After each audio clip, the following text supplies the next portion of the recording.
If incompetence had a hard limit in this world, Bethesda would own almost all of it, and they would be fighting for the rest of it. Bethesda is truly, without question, one of the most incompetent companies in the world. Honestly, we have so many examples of disaster. Blizzard, Ubisoft, BioWare, so many examples, and Bethesda somehow just stands on top of them and with their head held high. It is unbelievable.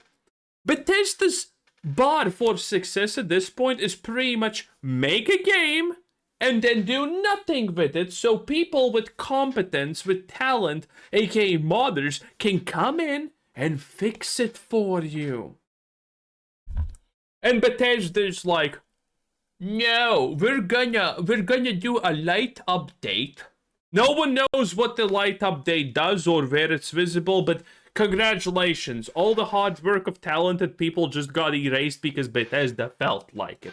A story as all this time. And these same talentless losers, led by none other than Todd Howard and Emil Pagliarino, you know, the guy who went on a Twitter tirade calling people who don't like Starfield stupid and uneducated because they're incapable of understanding the grandioseness of his story.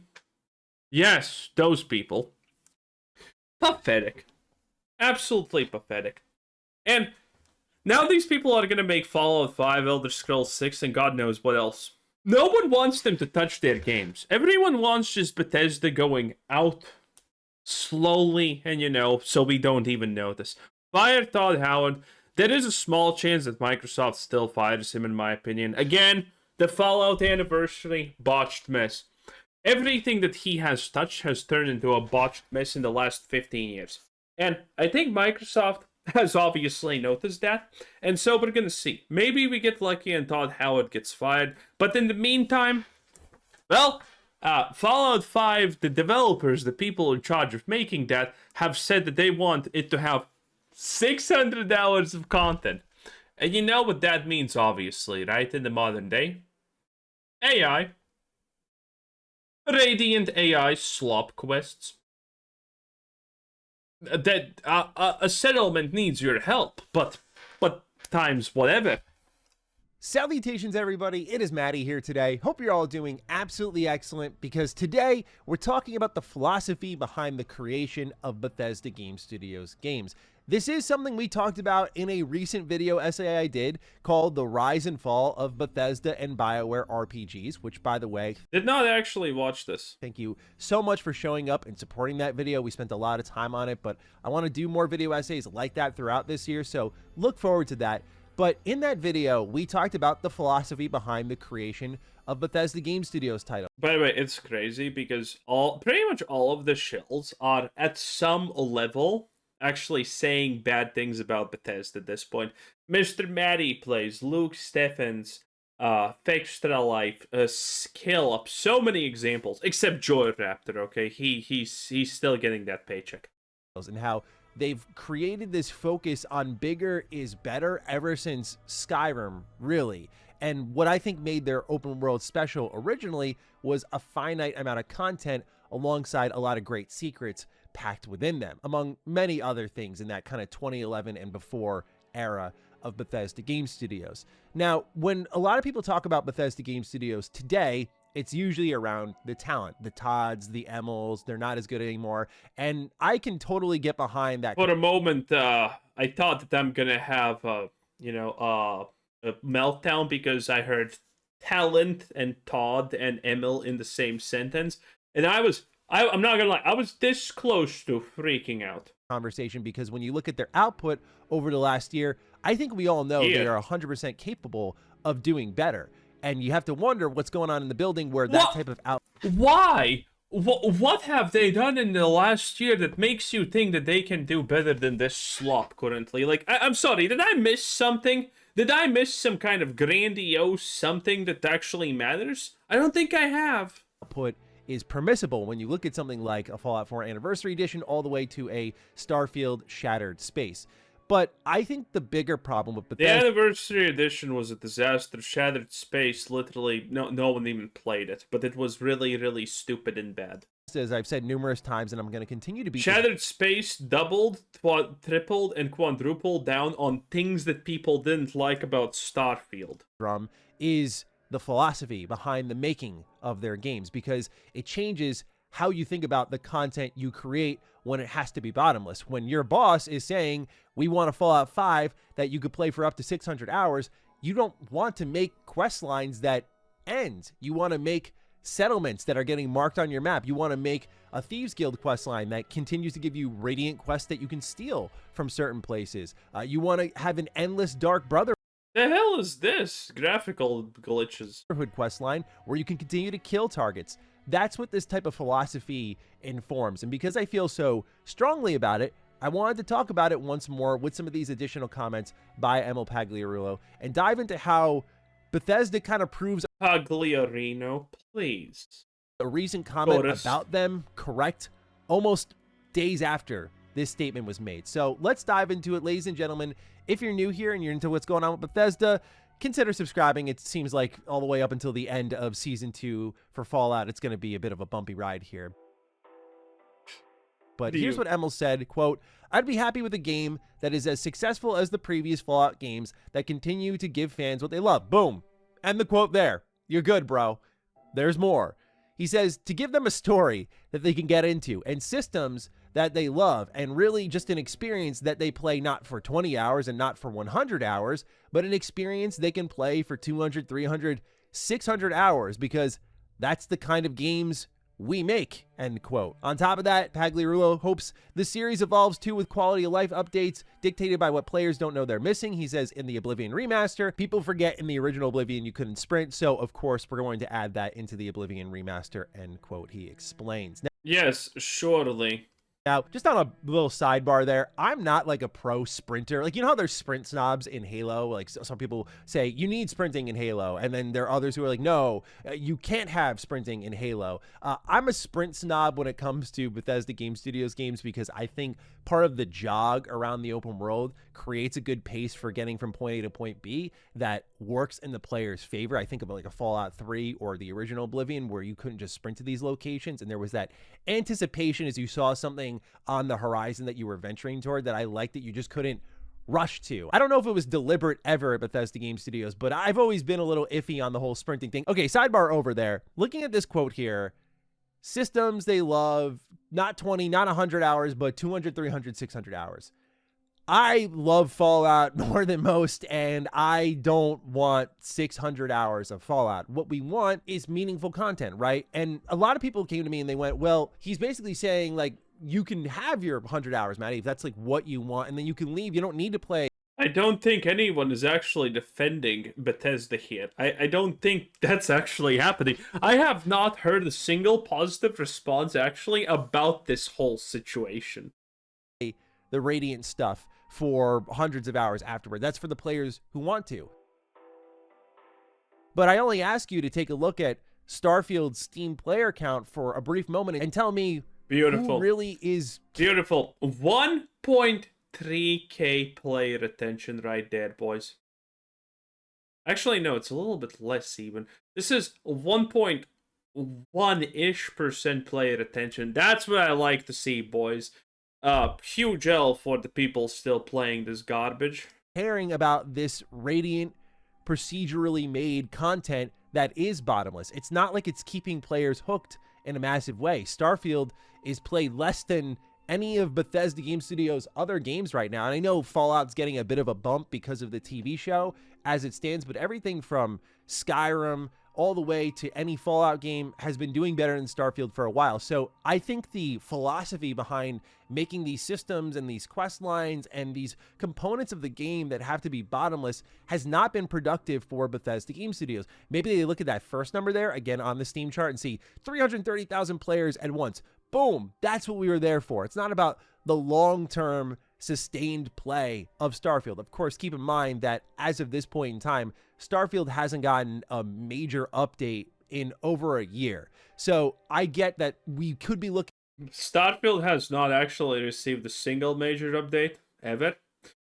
You need to understand, when we're talking about major updates, for any competent game studio, that means like, I don't know, 20 things fixed, 3 new big things into the game added, some quests, some this and that.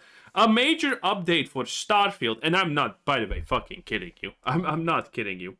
You can literally look this up on the Starfield update list if you want to Google that. A major update for Starfield is literally a hotfix of 3 bugs. And by hotfix, I mean literally maybe 2 months of waiting time for 3 bugs, from which 2 are probably not going to be fixed, and the third one no one knew even that was a bug. Bethesda, as Blizzard, does the classic thing of fixing stuff that no one wants to be fixed because no one knows that that's a problem.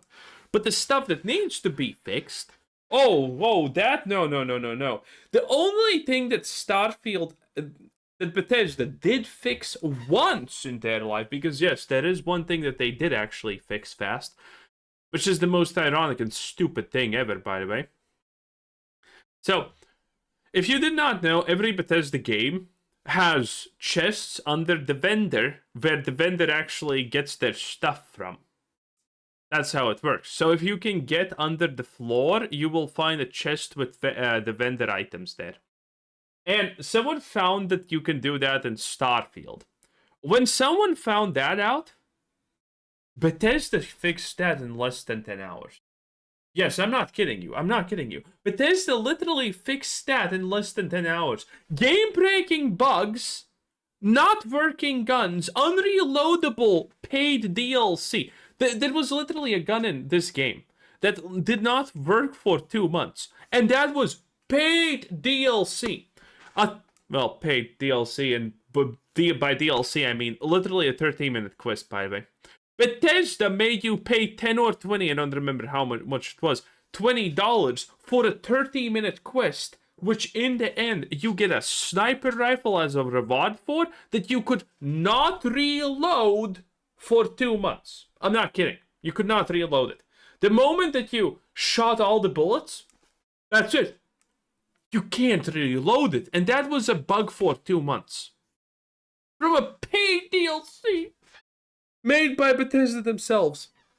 Again, I am not kidding you when I say Bethesda is the crown of incompetence. Like we're cherry picking here, but the point being is that it's not like tons and tons and thousands of people are living in Bethesda Game Studios world, where again, if you look at something like, say, Baldur's Gate 3, which has sustained its player count. I know this is a very favorably looked upon RPG, but this is a game that is not procedural. It is not bottomless. It does not have systems that allow you to, quote, live in its world. It's just highly replayable. And that's why you want to keep coming back to it. This is something I really pushed again in the video essay talking about Bethesda and BioWare, is that both teams, funny enough, really got away from the special sauce, the secret sauce that made their games these things that we all throughout our childhoods, teenage years, adulthoods wanted to keep coming back to. Obviously, the games were just great unto themselves, but it was also that it wasn't made with this idea of like, how can we keep the player forever? It's about how can we just make the player have a great time here? And when you have a great time and this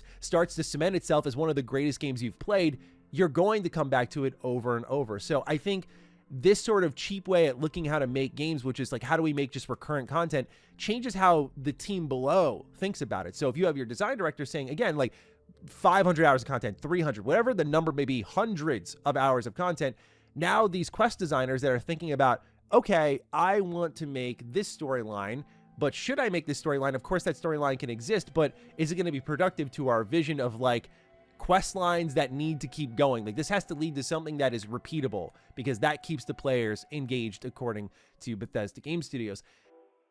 By the way, how far do you think you can literally go on a fundamental principle that your players are stupid? Because that's what it is. You making a game where it's just slop Radiant quests, and we should not call them honestly Radiant quests, it's just slop AI garbage. It's just, oh, kill this guy on this planet, this guy on that planet, or, do something like that. Find a piece of rock here. Oh wait, that's the main story of Starfield. Silly me. In any case, how bad do you think that is? That the developers of a game are thinking that their audience is so goddamn stupid so unbelievably dumb that they want to, save 20 settlements in a row or something like that. They think that that's going to be fun. Like, that's an insult. That is honestly a complete insult to my intelligence and everything. Yes, I do like trains and I do make monkey noises time to time for fun. But at the end of the day, I probably have at least 90 IQ, so stop insulting me, Bethesda. This also gets into something Chris Avellone said quite recently, and I think he was spot on in Yes, Chris Avellone, the guy who's now making Mass Effect 5? Wait, what was he making? In any case, he's making something that's gonna be vote garbage. Chris Avellone once made good things, and by once I mean literally at this point 20 years prior, and after that he has made Anthem, Dragon Age, Railgun. He has made a lot of fucking shit. His assessment of where Bethesda currently stands with Fallout. Keep in mind, this was in regards to the TV show. Right now, episode 5 of season 2 is out. I'm holding my thoughts fully on season 2 until it's done because the discourse around it's just been terrible, but I just want to see the complete story before I give y'all any like real hard takes here. I know that sacrifices some views, but I just feel like I need to see the story complete because there's some things that I'm waiting to be angry about if Bethesda... I don't even think I'm gonna watch season 2 at this point. It's like they just completely murdered my boy House. And Kilter Films don't change direction, and maybe they will, and there's certain things that I actually do really like about the show. So I just want to hold fire for now, but what Avellone said about the TV show, I think, is applicable to what Emil said here about what their next... Wait. I always randomly go to get this location in Fallout New Vegas. Is there anything here? Except a bunch of fire geckos. Is there anything there? Am I missing some kind of unique weapon or something? What, is there some place you can enter here? I have been here. I have explored it I don't know how many times at this point, and I have never found anything except just a bunch of fire geckos. And that's strange, because usually there's at least kind of something, but this is just like fire geckos. And you can even miss this place because the fire geckos attack you from a pretty decent range, so when you go here, there's nothing. To what Emil said here about what their next game's going to be like. He said, I don't think Bethesda hates Fallout. They just don't fully understand its roots and arguably don't care. They own... Lamau said the guy who made Dragon Age the Veilguard and Anthem and how many other bad games. Dude, this guy has like a portfolio of full garbage in the past 10 years. Like, if Chris Avellone tells you something, you probably should do the opposite.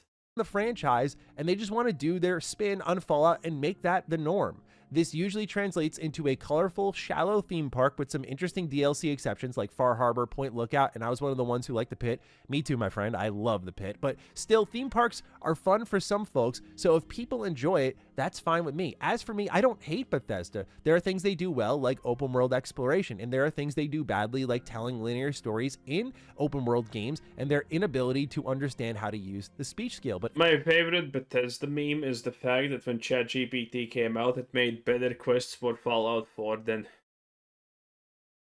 Bethesda themselves.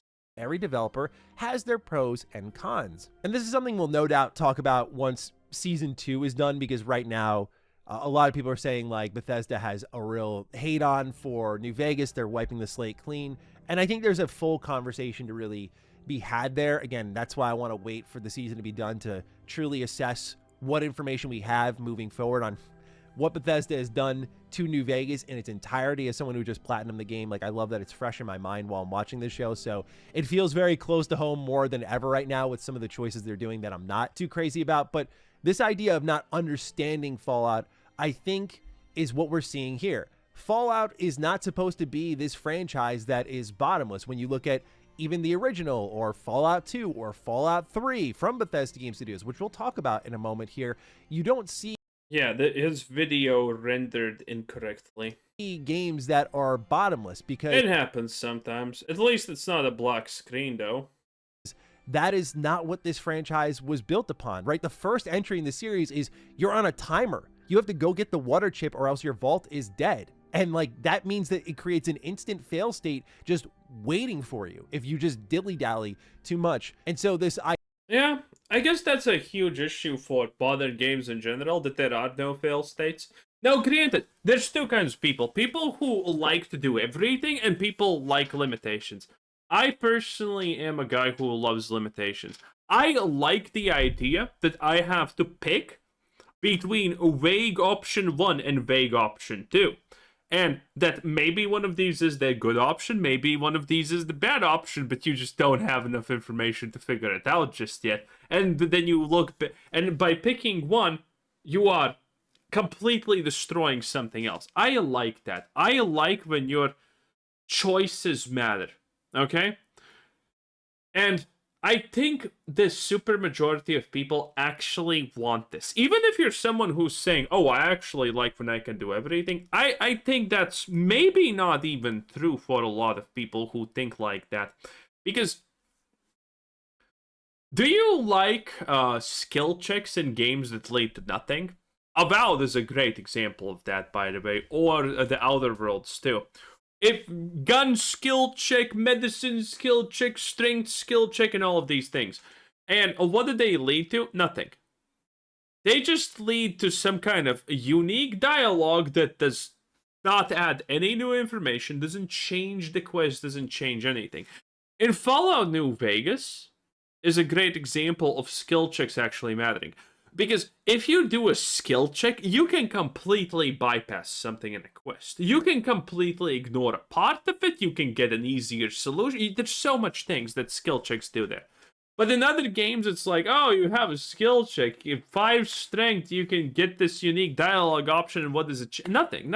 It's just hollow. It's just empty.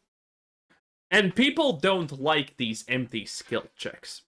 And that's why I think that people actually do like limitations. Because a skill check is a bypass of something, typically.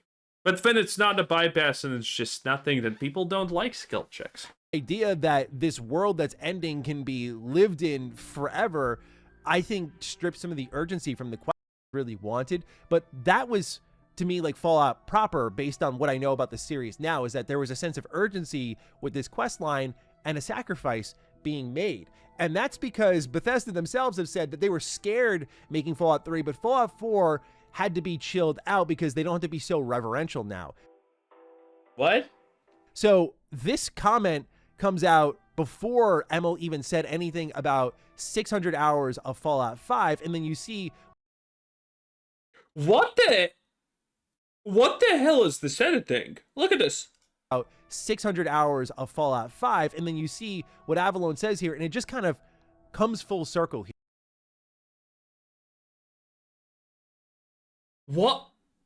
Maddie, a blink twice if someone's holding you hostage. This is different audio. His lips. Look at his lips.